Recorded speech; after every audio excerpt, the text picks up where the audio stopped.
చేయించుకొని బిల్లులు చేయించుకుంటున్నారు. జాతీయ ఉపాధి హామీ పథకం ద్వారా వచ్చినటువంటి సిమెంట్ రోడ్ల నాణ్యత ఒకసారి పరిశీలించండి.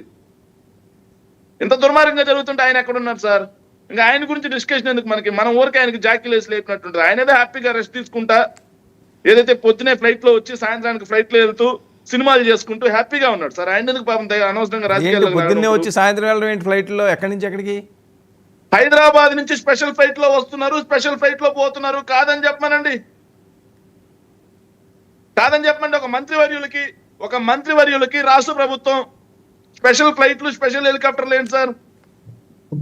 ఓ మంత్రికి హోదా ఉందా? ఇక లిక్కర్ స్కామ్ అంటున్నారు సార్. సార్ నేను నిన్న కూడా మీ చర్చా కార్యక్రమం నేను ఒకటే అడిగాను సార్.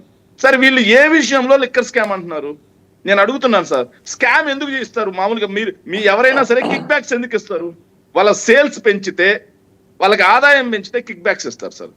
కానీ ఎక్కడా కూడా గడిచిన 5 సంవత్సరాల్లో సేల్స్ అనేవి తగ్గిపోయినాయి కదా. సేల్స్ శాతం తీయండి ఒకసారి. చంద్రబాబు నాయుడు గారి ప్రభుత్వానికి, మా ప్రభుత్వానికి సేల్స్ ఎంత తగ్గాయో చూడండి ఒకసారి. నేను చూపిస్తాను కదా. 2014-15 2.88 కోట్లు వాళ్ళ సేల్స్ లిక్కర్ ఐఎంఎల్ మద్యం. చివరికి 2018-19 వచ్చేసరికి 3.84 కోట్లు. బీర్లు వచ్చేసి 2.77 కోట్లు. కానీ బీర్లు 1.12 కోట్లకి తగ్గిపోయింది మా ప్రభుత్వ హయాంలో. సేల్స్ తగ్గించాం. సేల్స్ తగ్గిస్తే వాళ్ళు ఎవరైనా లంచాలు ఇస్తారా? ఇంకొక విషయం కూడా సార్ వీళ్ళు చెప్తుంది ఏం చెప్తారంటే, కొన్ని డిస్టిలరీలకు మాత్రమే వీళ్ళు అధికంగా అమ్ముకోవడానికి, అధికంగా ఉత్పత్తి చేయడానికి పర్మిషన్ ఇవ్వటం వల్ల వాళ్ళ దగ్గర నుంచి కిక్ బ్యాక్స్ వచ్చాయి అని చెప్పేసి ఏదైతే సిట్టు వాళ్ళు వాదిస్తున్న వాదన, ఆంధ్రజ్యోతి, ఈనాడు వాళ్ళు రాసిన దాన్ని పట్టుకొచ్చి అలా వాళ్ళ అధికార ప్రతినిధులు కూర్చొని మాట్లాడుతున్న వాదన సార్. సార్ నేను స్ట్రైట్ గా అడుగుతున్నాను సార్.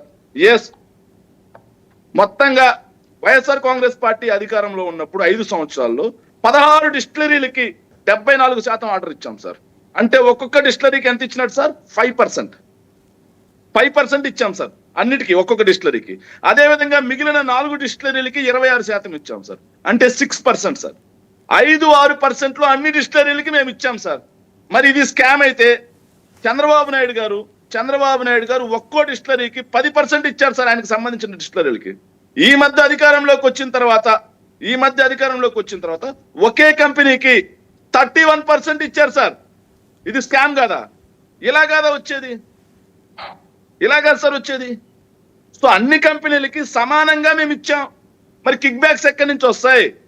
అన్ని కంపెనీలకు సమానంగా ఇవ్వడమే కాకుండా లిక్కర్ సేల్స్ తగ్గించాం. మరి కిక్ బ్యాక్స్ ఎక్కడి నుంచి వస్తాయి? అదేవిధంగా కొత్త డిస్టిలరీలకి మేము పర్మిషన్ ఇవ్వాలి ఒక్కదానికి కూడా. మరి కిక్ బ్యాక్స్ ఎక్కడి నుంచి వస్తాయి? ఒక్క కొత్త బ్రాండ్కి పర్మిషన్ ఇవ్వలేదు మేము. మరి కిక్ బ్యాక్స్ ఎక్కడి నుంచి వస్తాయి? మీరు చెప్పండి వర్మ గారు. కిక్ బ్యాక్స్ రావాలంటే వాళ్ళకి మనం ఏదో ఫేవర్ చేస్తుండాలి కదా. ఒక డిస్టిలరీకి ఫేవర్ చేయలేదు మనం, ఒక డిస్టిలరీకి పర్మిషన్ ఇవ్వలేదు, ఒక బ్రాండ్ కి పర్మిషన్ ఇవ్వలేదు, ఒక డిస్టిలరీకి ఎక్కువ మద్యం అమ్ముకోవడానికి అవకాశం ఇవ్వలేదు. మరి కిక్ బ్యాక్స్ ఎక్కడి నుంచి? అంటే కిక్ బ్యాక్స్ వస్తున్నాయన్నదా వాళ్ళ ఆరోపణ సార్? వాళ్ళ ఆరోపణ ఏంటండి? వాళ్ళ ఆరోపణ అక్కడ సిట్ రిమాండ్ రిపోర్ట్ లో కూడా ఏం రాస్తుందంటే, ఏదైతే కొన్ని డిస్టిలరీలకి వాళ్ళు అదాన్ అనే ఒక డిస్టిలరీ రాశారు సార్. సార్ ఆ రాష్ట్రంలో అదాన్ అనే డిస్టిలరీ లేనే లేదు సార్.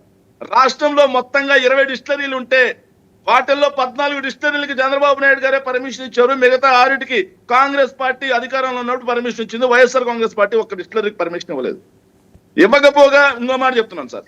సార్ ఇంకో విషయం ఏంటంటే, వీళ్ళు 2019 డిసెంబర్లో అదాన్ డిస్టిలరీ ఏర్పాటు చేశారంటున్నారు సార్. 2019 డిసెంబర్లో అదాన్ అనే డిస్టిలరీయే లేదు సార్. ఏదైతే అయ్యన్న పాత్రుడికి సంబంధించినటువంటి విశాఖ డిస్టిలరీస్ వాళ్ళకి సబ్లీజ్కి ఇచ్చుకుంది, వాళ్ళకి కూడా మేమేమన్నా వాళ్ళకి కూడా మేము ఇచ్చింది 5%. అందరితో పాటుగా 5% ఇచ్చాం మేము. అన్ని డిస్టిలరీలకి ఎలా అయితే మనం ఏదైతే అనుమతిస్తామో అలాగే 5% ఇచ్చాం. మరి ఎక్కడి నుంచి కిక్ బ్యాక్స్ వస్తాయి? కిక్ బ్యాక్స్ అంటే ఏందో చెప్పనా సార్? కిక్ బ్యాక్స్ అంటే చెప్తా సార్, ఒక్క నిమిషం సార్. కిక్ బ్యాక్స్ చెప్తా సార్. ఏదైతే sir GO number 218 sir, GO number 218 ప్రకారం రాష్ట్రంలో బార్లు, మద్యం షాపులపై ప్రివిలేజ్ ఫీజు ఎత్తేయడం ద్వారా 5,000 కోట్ల రూపాయల రాష్ట్ర ఖజానాకి నష్టం ఏర్పడింది సార్. మరి దాంట్లో నుంచి కదా కిక్ బ్యాక్స్ వచ్చేది. అలాంటి పని వైఎస్ఆర్ కాంగ్రెస్ పార్టీ ఒక్క సంతకం పెట్టిందా? జగన్మోహన్ రెడ్డి గారు కానీ అధికారులు కానీ ఒక్క సంతకం ఏడన పెట్టినట్టు ఇచ్చారా? అలా సంతకం పెట్టినట్టుగా ఒక్క నిమిషం ఆగండి సార్, మీరు మాట్లాడు. కొల్లు రవీంద్ర గారు, చంద్రబాబు నాయుడు గారు సంతకం మీరే కదా పెట్టారు. మరి జగన్మోహన్ రెడ్డి గారు కానీ, ధనంజయ రెడ్డి గారు కానీ ఓఎస్డి గారు కానీ ఎవరైనా సంతకం పెట్టారా? మరి ఏంటి కాదు ఈ అరెస్టులు ఏంటి? సార్ నేను ఒక విషయం చెప్తున్నాను సార్, రెడ్ బుక్ అనే పిచ్చి కుక్కను వదిలి భారత రాజ్యాంగాన్ని పక్కన పెట్టి నారావారి రెడ్ బుక్ రాజ్యాంగం ప్రకారం వీళ్ళు చేసుకుంటూ పోతున్నారు. ఇది నీవు నేర్పిన విద్య నీరజాక్ష అన్నట్టుగా పోతుంది. ఒక్క కాగితం జగన్మోహన్ రెడ్డి గారు కానీ వీళ్ళు కానీ ఏదైతే అవినీతి చేశారు అని చెప్పి సిట్టు ఒక్క ఆధారం తేల్చగలిగిందా?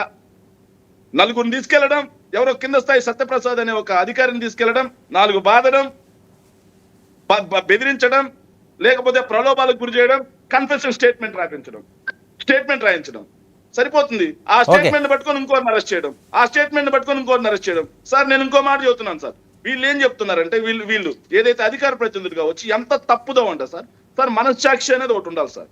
జగన్మోహన్ రెడ్డి గారు 99,000 కోట్ల రూపాయలు డబ్బుని నగదు రూపంలో ఏదైతే తాడేపల్లి ఇంటికి తీసుకెళ్లిపోయారు అని చెప్పి మాట్లాడుతున్నారు సార్. రాష్ట్రంలో గడిచిన 5 సంవత్సరాల్లో లిక్కర్ సేల్స్ సార్, ఇది కూడా మాట్లాడాలి కదా సార్. చంద్రబాబు నాయుడు గారి 5 సంవత్సరాల్లో liquor sales as per excise రెవెన్యూకు సంబంధించి 70,476 కోట్ల రూపాయలు రాష్ట్ర ఖజానాకి లభ్యం. Chandrababu sir 1 minute sir conclude చేయండి ప్లీజ్ దయచేసి. 2014 నుంచి 19 మధ్యలో 70,476 కోట్ల రూపాయలు వచ్చింది సార్. కానీ జగన్మోహన్ రెడ్డి గారి ప్రభుత్వ హయాంలో ఎక్సైజ్ శాఖ కి ఖజానాకు వచ్చిన డబ్బు ఎంత అంటే 1,665 కోట్ల రూపాయలు. మరి జగన్మోహన్ రెడ్డి గారు 90,000 కోట్ల రూపాయలు తాడేపల్లి ఇంటికి తీసుకెళ్తే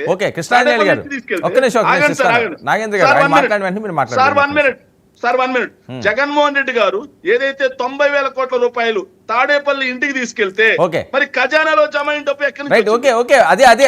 అదే ప్రశ్నిద్దాం ఖజానాలో 1,665 అదే ప్రశ్నిద్దాం కృష్ణాంజలి గారు, అసలు ఏంటి లిక్కర్ కదా? ఇక్కడ ఒక అంశం అండి, శేఖర్ రెడ్డి గారు చాలా తెలివిగా మాట్లాడారు.